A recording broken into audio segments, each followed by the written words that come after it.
जय श्री राधे, जय श्री श्याम। समादरणीय श्रद्धालु भक्तवृन्द, आज म हजुरहरूको निमित्त 2026 लागिसकेको छ। यो 26को समयमा 4 राशिहरूको समय अत्यन्तै राम्रो बन्ने र शुभ फल प्राप्त हुने राशिहरूको बारेमा जानकारी दिन गइरहेको छु। हजुरहरूको राशि कुन हो अवश्य पनि कमेन्ट गर्न नभुल्नुहोला। यो 26मा 2026 प्रारम्भ भइसकेको छ इस्वी सम्वत अनुसार इङ्ग्लिस डेट।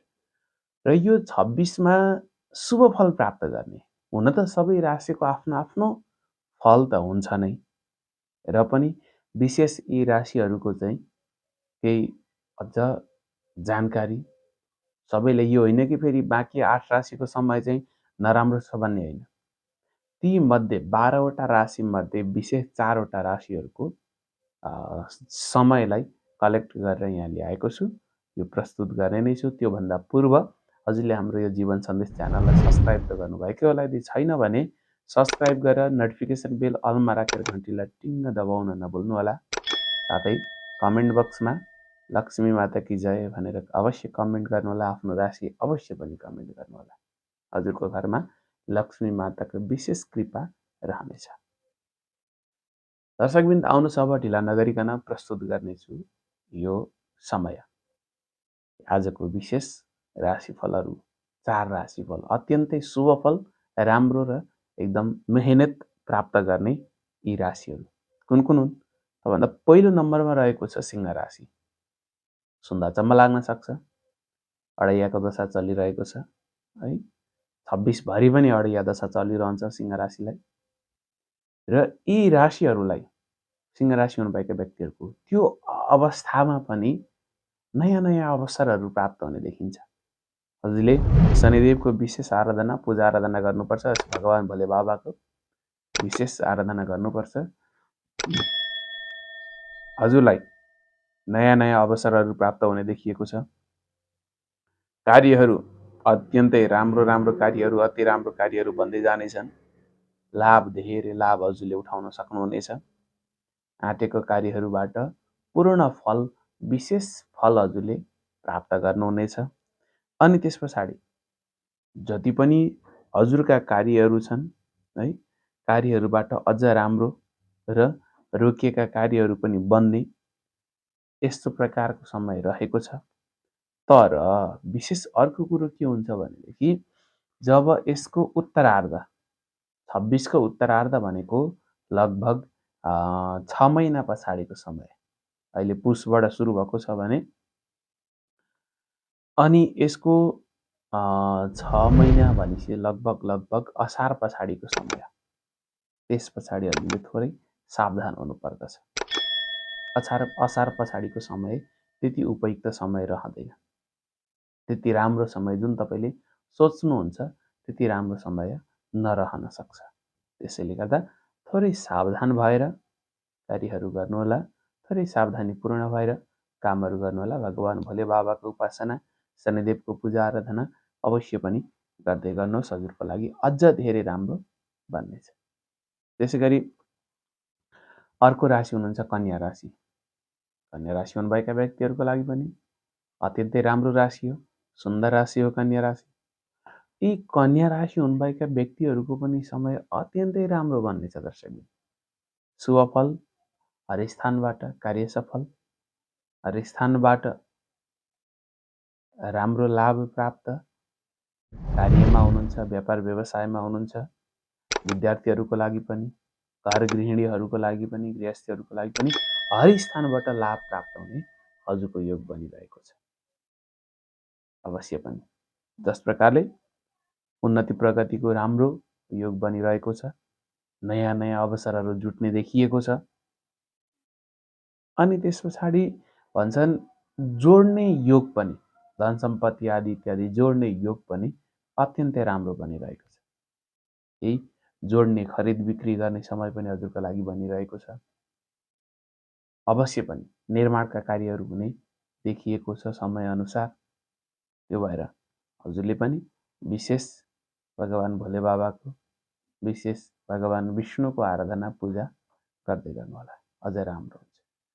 यो भगवानको पूजा भनेको एक प्रकारले भन्ने हो भने एउटा माध्यम हो। दर्शक, माध्यम हामीले केही न केही माध्यम त चाहिन्छ हामीलाई।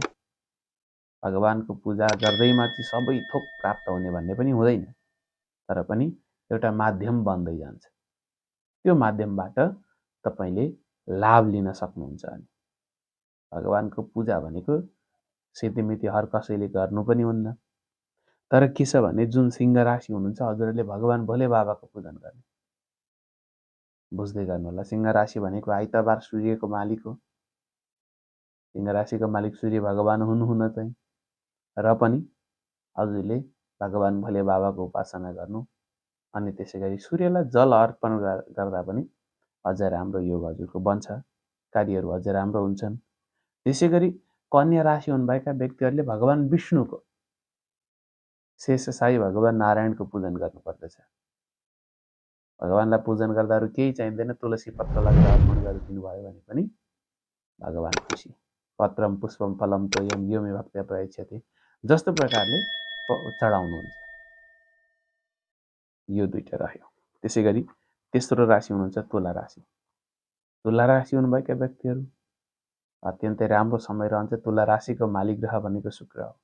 शुक्र भनेको एक प्रकारले लग्जरियस लाइफ हो, र यो समय 2026 को समय शुक्रको प्रभावले तुला राशि हुनुभएका व्यक्तिहरूलाई अत्यन्तै शुभ रहेको छ। आँटेको कार्यहरूबाट राम्रो लाभ हुने देखिएको छ है।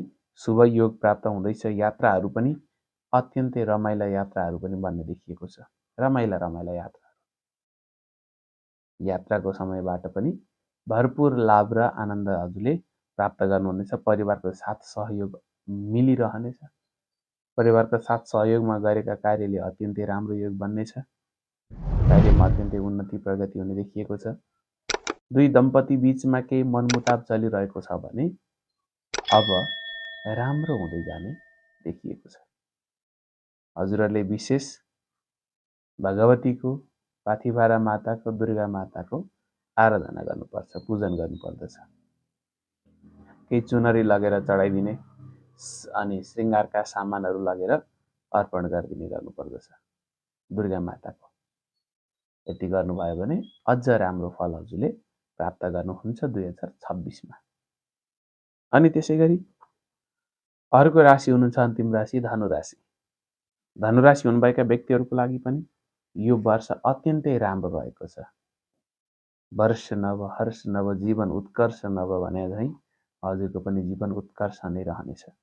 जस प्रकारले समय त मिश्रण रहेको छ, राम्रो पनि चलिरहनेछ। उत्तरार्ध पछाडि अलिकति केही कमजोरी अवस्था पनि देखिएको छ। जस प्रकारले यो सबै फल प्राप्तको साथसाथमा के हुन्छ भने वर्षको सुरुवात अत्यन्तै राम्रो उन्नति प्रगति देखिएको छ हैन। उत्तरार्ध असार पछाडिको समयमा केही परिवारमा अलिकति खटपट हुने त्यस्तो देखिन्छ, विवाद उत्पन्न हुन सक्छ। र पनि अगाडिको समय त्यस पछाडि पनि केही मात्रामा भने राम्रो समय रहन्छ। तर अगाडिको समयमा अत्यन्तै उन्नति प्रगतिको समय रहेको छ। आँटेको पुरा हुने समय देखिएको छ। पति पत्नी बीचको सम्बन्धमा पनि अझ राम्रो प्रगाढ सम्बन्ध रहेको छ। नयाँ दम्पति हुनुहुन्छ, भर्खर प्रारम्भ हुँदैछ हजुरहरूको जीवन भने पनि अत्यन्तै राम्रो योग हजुरहरूको लागि पनि बन्ने देखिएको छ। त्यो भएर जति पनि धनु राशि हुनुभएका व्यक्तिहरू हुनुहुन्छ हजुरहरूले पनि लक्ष्मी नारायणको भगवानको साथमा रहनुभएका लक्ष्मी नारायण भगवानको पूजा आराधना गर्नुभयो भने अत्यन्तै हजुरलाई पनि राम्रो हुने देखिएको छ। त्यो भएर जति पनि मैले यहाँ भने यो भगवानको पूजा आराधना चाहिँ किन भनेको भनेर भन्दाखेरि यो भनेको एउटा माध्यम हो दर्शक।